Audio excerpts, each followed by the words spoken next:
It's time for Sharp Calls. Um, Chad, the funniest thing that happened to me yesterday was definitely you hitting me up, trying to get our picks in. I was like, oh, Chad's excited this week about getting our picks in. I don't know when the last time our week got decided by half a point. It's been a while, so hopefully your It's instincts are true. right, you're right, and your intuition's right, and it matters this week. But we've had a run here, either we cover and we win outright, or we just get blown out. I feel like we've not had a close spread here in a couple of weeks, which has been a little weird. So I'm hoping you're right this week. Maybe the spreads will matter, but yeah, it's been one of those seasons. If you bet the dog, they've kind of been winning outright in a couple of these matchups. I mean, even last week, right around Robin came through betting these dogs. So Yeah. I'm with Chad. We did put our five in yesterday a little early, but like Chad always says, they're subject to change, so things could change. But are we going to say what our five are at the end of the show, right? We will at the end of the show. We'll lock in and tell everybody what our five are. It's Um, I'm built, you know what, Simon? In the content business, we call this building anticipation. You know what can't build anticipation? Chat GPT. That's why it can't replace us. Easy to say right now. We'll talk again in 10 years. What do you want me to do? You want me to talk Saturday too for sharp calls or just Sunday? Yeah, I think everyone wants to hear where the sharps are leaning, even if it's not games we can play in the contest for sure. Yeah, I just found it interesting that the a lot of pros I talked to like the Denver, which I thought was interesting. It's a game I really don't have much feel for. They do like Denver. Still really have no real feel for it. Like I kind of want to take well the Lions if they get to 3.5. It feels like that's where I'd break, but it's still a four in a lot of books. No real opinion from me. I can tell you the professionals do like Denver. The game I liked 2.5 Pittsburgh. I knew the pros are going to be on it. It's just a Tomlin spot. It's what the professionals are going to play. Saw it coming a mile away, and I think it's gone from 2.5 to 1.5 in a lot of books. Yep, it has. Wouldn't be shocked if this closes a pick or just where it's at right now at one. It's just a coin flip game. So not shocking this has come down. The guys I talked to like Pittsburgh, it's the kind of the same reason I do. It's a good spot to back a team on the road as a dog for Tomlin after two bad losses against a cold team that, they've been overachieving. Like they have, I mean, an argument that's crazy to think in my head, but Steichen's been really good. They could be what, a top 10 coach team right now? Like the Colts are 7-5 with a backup quarterback. They've really overachieved. I think professionals like me are just looking at it, it's like, okay, it's gone long enough. The value shifted against them. Um, you know, did I see them getting blown out last week by Cincinnati? No, but I did like Cincinnati. This week, I actually do like Pittsburgh, but like Chad said the other show, we can't play them in contests. So I'll be betting it just won't be one of our five. Now we'll get to the good part, the Sunday games. Let's start the ones I got wrong that the pros like, and I'm on the other side of it. Jaguars. I don't see it. I've had about 20 conversations. I don't get it. Everyone thinks Baltimore's going to slip up and this is a bad spot. And they want to fade them this week and then back them next week against, I think, the 49ers.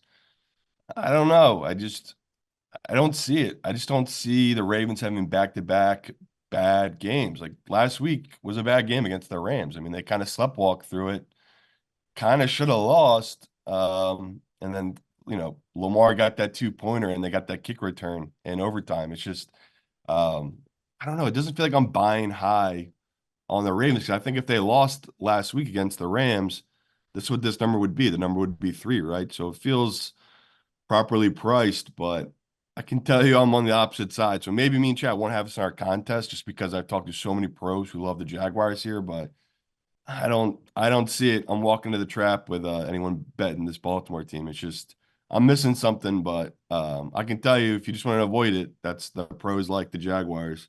Next I don't one, feel like this was ever going to be in our contest because I'm skeptical of the Ravens on the road at a number of three or better. why though? That's what I kept saying to them. Why are you skeptical of this number against a Jaguars team? Oh, it's not about the Jaguars team. It's about the spot and Lamar Jackson is a favorite and historically not being able to cover this kind of number. It's why it's one of the reasons we liked the Rams last week. We liked the matchup, but we also liked the fact that when Lamar is this big of a favorite, it That doesn't was play that to was seven his. and a half though. This is three points against the No, no, I Jaguars team get it. beating pretty much no one. But that's the line of demarcation, three or better. So, Yeah, just found it interesting. Another game the pros like that. I'm on the other side. They like Washington. I don't get it. I don't see it. I feel like we're getting good value on the Rams at 6.5.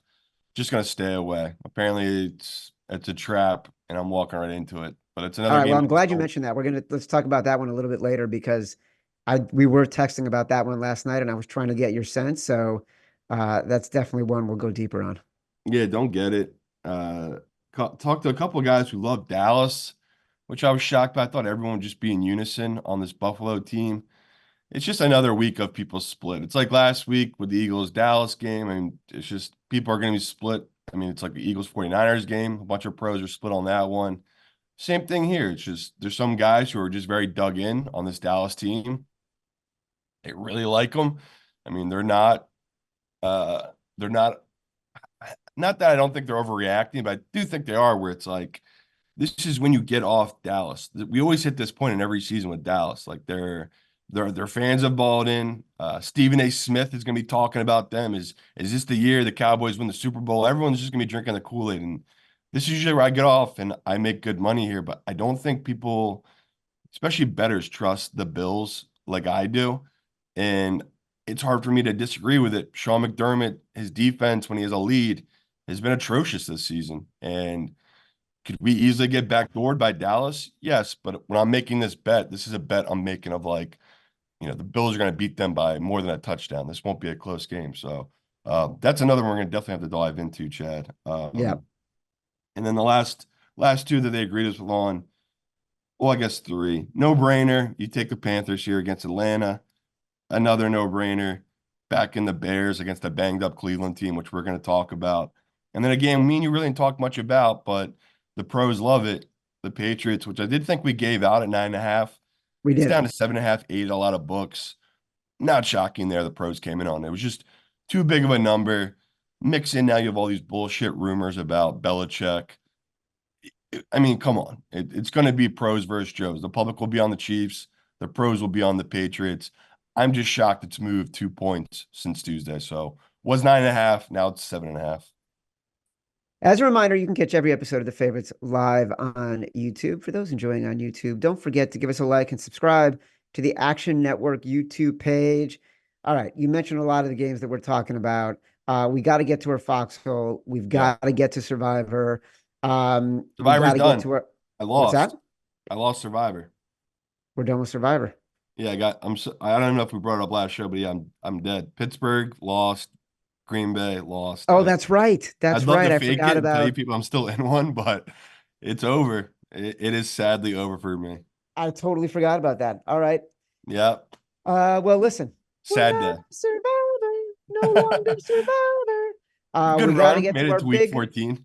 we got to get to our big balls bet of the week. Yep. Um, as we've said all season, the public is having the best year of betting against the spread. Here's some new numbers from Evan Abrams. Public sides, the teams receiving the majority of betting tickets this year. 108, 86, and 6. Evan, put in the notes what the percentage is on that. That is the best start through this point in the season for the public in our Bet Labs database, which goes back 18, almost 19 years now to 2005. It is not a streaky thing, folks. It's gone the public has gone 500 against the spread or better in 12 of 14 weeks this season. Sports betting is the most efficient market in the world. The fact that the public keeps winning is remarkable. By the way, that percentage is 56%, just about 55.7. So that's a 3-ish% edge for what you need in order to make any money, accounting for the juice at 10%. So the public is crushing this year, which also explains, Simon, a lot of our challenges, right? Since week 8, we've sort of been battling that 2-3, 2-3, 3-2, 2-3, and eking out wins because these sides that we normally take haven't been covering. So another week, we'll do what we do.